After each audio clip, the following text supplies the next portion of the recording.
नमस्कार फ्रेंड्स, काल आपण सॅटिन स्टिच शिकलो होतो। त्याच स्टिचचा उपयोग करून आज मी तुम्हाला दुसरी स्टिच कशी करायची ते शिकवणार आहे। माझ्या चॅनलला लाईक, शेअर आणि सबस्क्राइब करायला विसरू नका।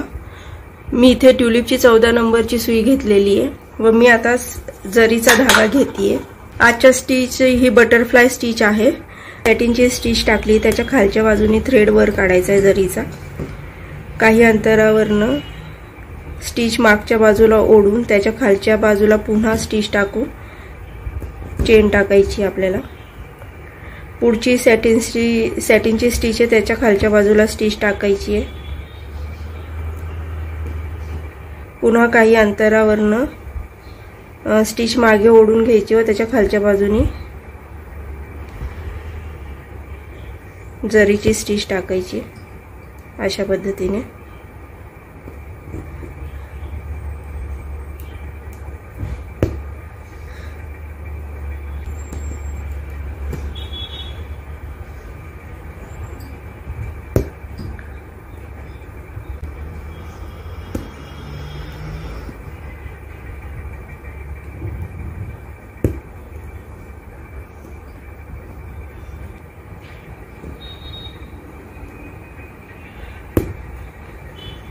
याला बटरफ्लाय स्टिच का म्हणतात? आपण इथे जेव्हा ह्या स्टिच टाकतोय तेव्हा ह्याचा एक बो किंवा बटरफ्लाय सारखा शेप तयार होतोय वर आणि खाली, आणि मध्ये आपण स्टिच टाकतोय, त्यामुळे ह्याला बटरफ्लाय स्टिच असं म्हणतात।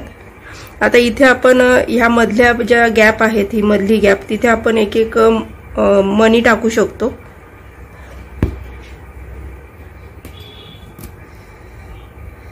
आधीची सॅटिनची स्टिच हलक्या हाताने टाकली असेल तर तुम्हाला इझिली ही स्टिच वरती टाकता येते। तर खूपच ओढून ताणून टाकली असेल तर ती खूप घट्ट होते, कापड खालचं ओढलं जातं, नाहीतर तुम्ही या स्टिच नाही टाकू शकत वरती इझिली। ही बटरफ्लाय स्टिचची पहिली पद्धत आहे।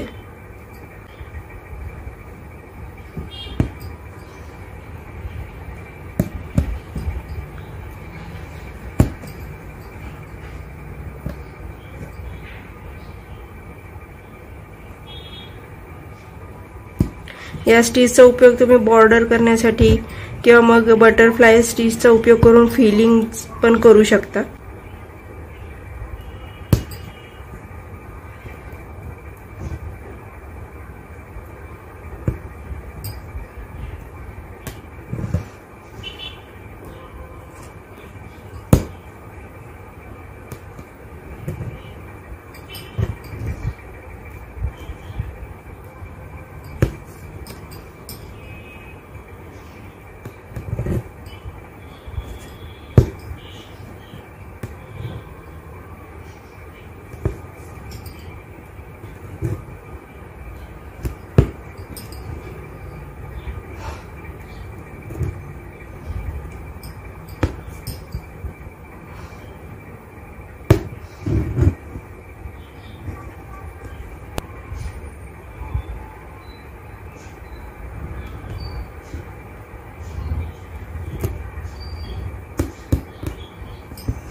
पहिल्या पद्धतीची बटरफ्लाय स्टिच पूर्ण झालेली आहे।